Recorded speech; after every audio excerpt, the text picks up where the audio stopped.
तो यहाँ पर हम बात करने वाले हैं आईआरएफसी के क्वार्टर थ्री के नतीजे आज आ गए हैं और जो रिजल्ट्स हैं वो एक्सपेक्टेड नहीं रहे हैं। यहाँ पर आप देख सकते हैं, हम सीधे आपको कुछ मेन मुद्दों को यहाँ पर समझा देते हैं। जैसे कि देखिए, रेवेन्यू फ्रॉम ऑपरेशंस, ठीक है, पूरा रेवेन्यूज़ की यदि हम बात करेंगे, टोटल इनकम की यदि हम बात करें तो इस क्वार्टर में 67,453 करोड़ का टोटल इनकम रहा है। पिछले क्वार्टर में 67,674 करोड़ का, ये देखिए पिछले क्वार्टर में 67,674 और इस बार 67,453, मतलब कि जो रेवेन्यूज़ है वो डाउन हुए हैं पिछले क्वार्टर के कंपैरिजन में। लेकिन पिछले साल के कंपैरिजन में जो है 62,220 से जो है 67,453 है। तो वाई ऑन वाई के बेसिस में थोड़ा बहुत यहाँ पर जो रेवेन्यूज़ है वह बढ़ते हुए जरूर नज़र आ रहे हैं। वहीं यदि हम बात करें टोटल एक्सपेंसेस की, ठीक है, 1 2 3 4 5 सारों को हम यहाँ पर जोड़ लेंगे, पर्टिकुलर एक एक एक्सपेंसेस की हम बात नहीं करेंगे। टोटल एक्सपेंसेस की यदि हम बात करें तो 51,410, ठीक है, मिलियन में डाटा दिया गया है तो उसके पीछे हम नहीं पड़ेंगे। 51,410 यहाँ पर देखो आप, 51,410 रहा है टोटल खर्चा। पिछले क्वार्टर में 52,176 रहा है, पिछले साल 45,854 रहा है, ठीक है। तो उस हिसाब से हम एक्सपेंसेस, रेवेन्यूज़ में से एक्सपेंसेस को माइनस करेंगे तो जो हमारा टोटल प्रॉफिट निकल कर आ रहा है टैक्स से पहले, यहाँ पर आप देखें टैक्स से पहले तो 16,042 और पिछले क्वार्टर में 15,449 और पिछले साल 16,334। तो यहाँ पर आप देख सकते हैं कि जो प्रॉफिट है वाई ऑन वाई के बेसिस पर गिरता हुआ नज़र आ रहा है, ठीक है। बिल्कुल यहाँ पर आप देखें कि पिछले साल हमारा जो प्रॉफिट था 16,334 था और इस बार 16,042 रह गया है। तो प्रॉफिट जो है कहीं ना कहीं डिप होती हुई नज़र आ रही है। ओके, टैक्सेस वगैरह जो हैं वो सब यदि हम माइनस कर ले तो profit for the period from continuing operations, taxes वगैरह यहाँ पर देख सकते हैं कि बहुत ज़्यादा कुछ खास है नहीं। तो सेम यहाँ पर प्रॉफिट जो है वह एस इट इज़ बनता हुआ नज़र आ रहा है, ठीक है। प्रॉफिट फॉर द पीरियड यहाँ पर देखिए आप 14 नंबर पर आप प्रॉफिट देख सकते हैं। 16,042 रहा है, पिछले साल 16,334 था, पिछले क्वार्टर में 15,498 था।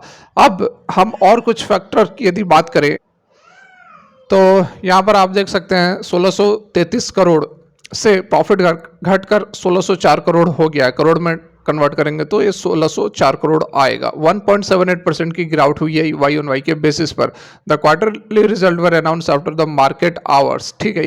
ये चीज़ आप ध्यान दें कि ट्रेडिंग होने के बाद, मार्केट क्लोज होने के बाद जो है रिजल्ट्स निकल कर आए हैं। तो ऑलरेडी इन रेलवे स्टॉक्स के अंदर गिरावट हमें देखने को मिल रही है। आरवीएनएल के अंदर 8% की गिरावट रही है, क्योंकि इसके जो कल नतीजे निकल कर आए थे वह भी काफ़ी अच्छे नहीं रहे थे, एक्सपेक्टेशन से और भी ख़राब आए थे।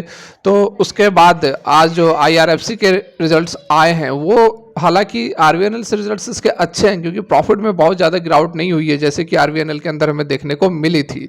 यहाँ पर फिर भी यहाँ पर स्टॉक के अंदर प्रेशर आपको देखने को मिलेगा। मंडे को मार्केट ओपन होते ही स्टॉक के अंदर आपको सेलिंग प्रेशर देखने को मिल सकता है, क्योंकि रिजल्ट्स आने से पहले ऑलरेडी इन रेलवे स्टॉक्स के अंदर आज के डेट में हमें गिरावट, आज के क्या पहले बजट के बाद से स्टॉक के अंदर लगातार प्रेशर बना हुआ है। और उसके पीछे कारण यही है कि जो भी तेजी आनी थी वह बजट आने से, जो खबरें थी बजट से 1-2 सप्ताह पहले ही हवा बना हुआ था और उस कारण से ज़बरदस्त तेजी आई थी। आईआरएफसी वगैरह 192-93 तक का इसने हाई लगा दिया था। बहुत ही शानदार रैली आ चुकी है। अब इसका मतलब ये नहीं है कि स्टॉक खराब है, स्टॉक के फंडामेंटल्स खराब हो गए हैं, स्टॉक में बहुत भारी करेक्शन आएगी, ऐसी कोई बात नहीं है। स्टॉक में थोड़ी बहुत करेक्शन हो सकती है और वो बहुत ही ज़्यादा ज़रूरी था।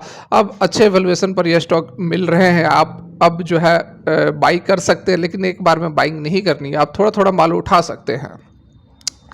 यहाँ पर देखिए रेवेन्यूज फ्रॉम ऑपरेशन की बात करें तो 8.43% बढ़ा है, 8.43% बढ़कर 6,742 करोड़ हो गया है करस्पॉन्डिंग लास्ट फिस्कल से, यहाँ पर यदि कंपेयर करें तो, ठीक है।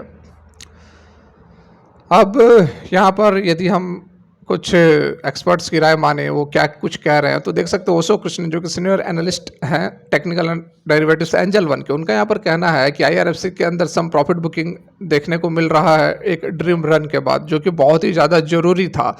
This should be seen as the healthy development in the bullish trend, क्योंकि जब बुलिश ट्रेंड है, स्टॉक भाग रहा है तो गिरावट भी होनी काफ़ी लाजमी है।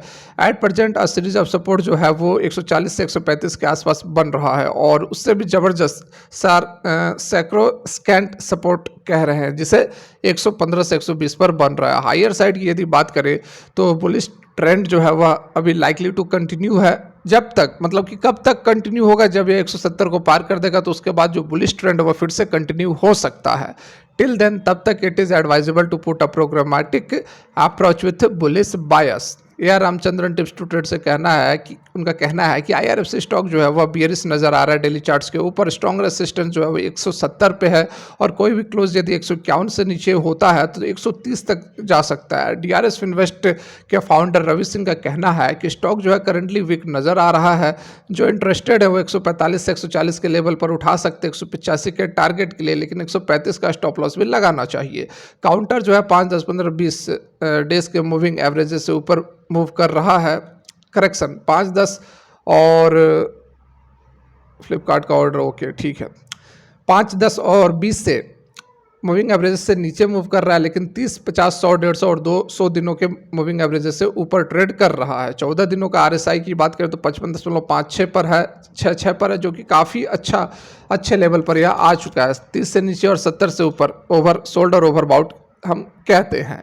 ठीक है, यहाँ पर देखिए अब क्या कुछ हो सकता है और आपको क्या करना चाहिए। तो IRFC जो स्टॉक है वो बहुत ही ज़बरदस्त स्टॉक है।